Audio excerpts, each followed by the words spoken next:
The other day I was having a discussion on Facebook with some Christian friends of mine, and I used what has become one of my favorite arguments to use in discussions with Christians, and that is to say that even if I believed in the Bible and the claims of Christianity, even if I thought all of that was real, I still would not be a Christian. Even if I weren't an atheist, I still would not be a Christian, because I find Christianity in general and the doctrine of salvation at its heart in particular to be just morally reprehensible and perverse. And one of my Christian friends put it to me this way. He said, "You're like someone who opens the door and a guy is standing there holding the keys to a brand new car. And he hands you the keys and says, 'Here, take this brand new car for free.' And not only do you not take the car, but you scorn the person who is offering it to you." And I thought, if that were the case, I would be kind of an idiot, wouldn't I? If I were offered a free car and I just refused to take it, and then I called the guy offering it to me an asshole and slammed the door in his face. If that's what I was really doing, I would be kind of an idiot, wouldn't I? But here's the thing. I don't think that's what I'm doing. Let's change that car metaphor to make it more closely reflect what Christianity is actually offering to people. For one thing, the free gift of salvation, as Christians like to call it, is not actually free. If it were free, it would be given to everybody, regardless of their faith, regardless of their beliefs. Everybody would get it, because that's what a free gift is. You don't have to do anything in particular or give anything in particular over in order to get it. That's a free gift. That's not the gift of Christian salvation. To be saved through Christ, you have to have faith in Christ. It costs faith.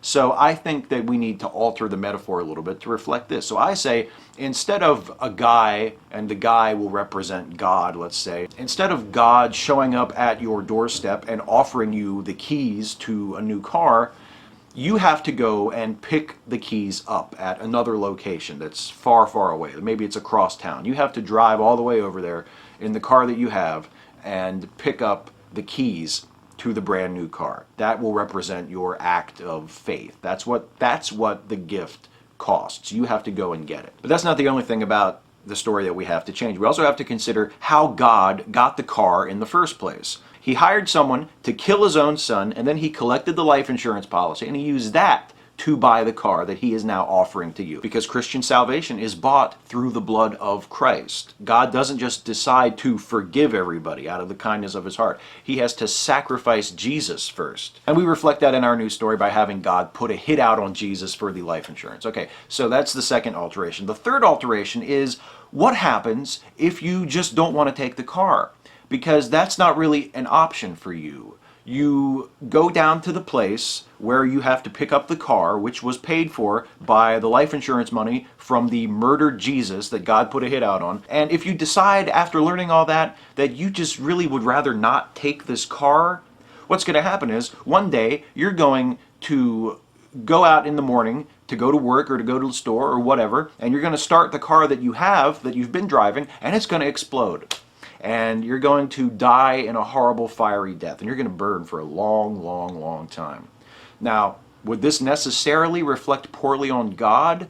Perhaps not. We're not going to say that God is the one who planted a bomb in your car, but God did design the car that you're driving, and he knew after he designed it that its design had a weakness, had a flaw that would allow this deadly defect to take place. And instead of issuing a recall on the car and bringing it into the mechanic shop and fixing the design flaw that he has known about all along that would eventually cause the terrible explosion that would kill you, God decides instead to make amends for it by offering you the free car that he paid for with the insurance money that he got after he had his son murdered.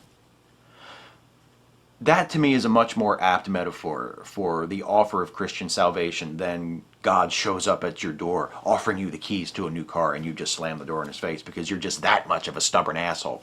That's not what Christian salvation is. Christian salvation is you're walking along the street one day and a piece of paper just happens to flutter by you as you walk, and you reach into the sky and you grab the paper and you unroll it and you look at it, and it says, go to this address at this time and pick up the keys to your free car. And you go to that address and you go up to the window, and the person in the window says, hey, you're here for your free car? And you say, yeah, just a few questions. Where did the car come from? And the guy says, oh, well, the car was purchased by the owner with the life insurance money that he got after he had his son murdered. Would you like your free car?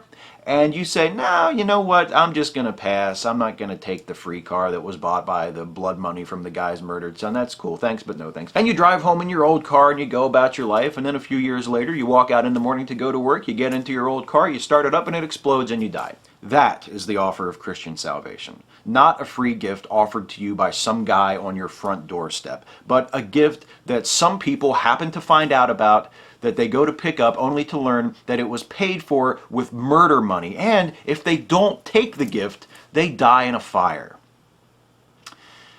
Excuse me if I have some problems accepting such a gift. Assuming, of course, that such a gift exists, which it doesn't.